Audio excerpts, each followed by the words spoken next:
It's my belief that Bill Belichick and the Patriots go back to the Super Bowl and probably will continue to do so until Tom Brady decides to retire. In this video, I wanted to review why it is, from a coaching standpoint, I think Belichick will take him to the Super Bowl, and I think he'll win. And that is what I want to call rule exploitation. So what this is about is that if you go back through the Patriots over the last 10 or 15 years, um, Belichick has introduced small elements of the playbook that all of a sudden create chaos for the other team. So let's first review two or three examples of that. The first was that everyone hates him as a Raider fan was when they brought out the slow blowing machine to shovel the field for the Patriots kick that ended up being a win. Another example of this that comes to mind is how the players from Indianapolis were handled when Peyton Manning was quarterback.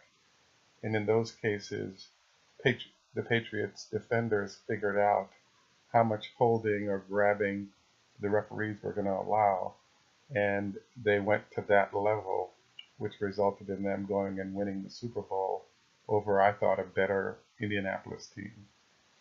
We've heard about the inflation of balls and how, if you look at the statistics, a lower inflated ball is easier for a running back to hold on to as well as a quarterback to throw.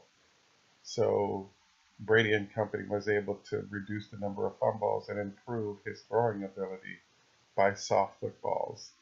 And it wasn't a huge deal, but enough of a deal to provide an edge to the Patriots.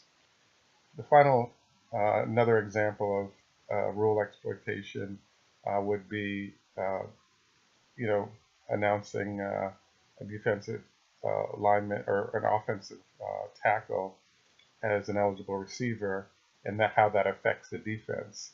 As you noticed, when Belichick did this, he made sure it was in the playoffs that he introduced the ideas for other teams to evaluate. Once Baltimore was exposed to this, rule twist that it was legal, it created chaos in the defense of Baltimore, which helped facilitate that win over Baltimore for another run to the Super Bowl.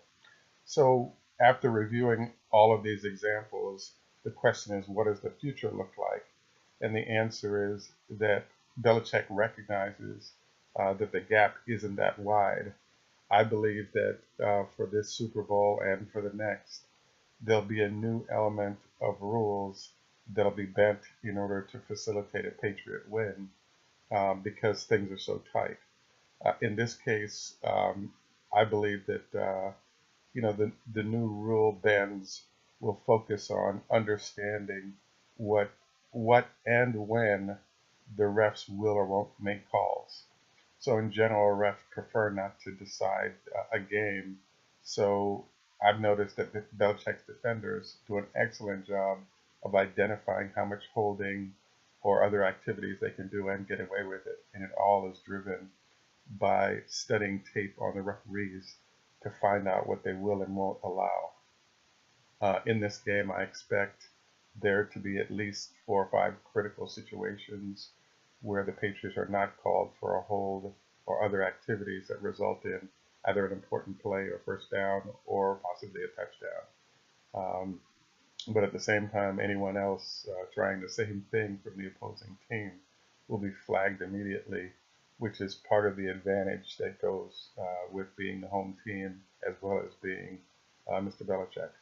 I'm a Jets fan, but he's won so much that you have to respect him as an executive and the quality of what he does, as well as his ability to exploit the rule book to generate wins and create an incremental advantage over a team that might actually beat them.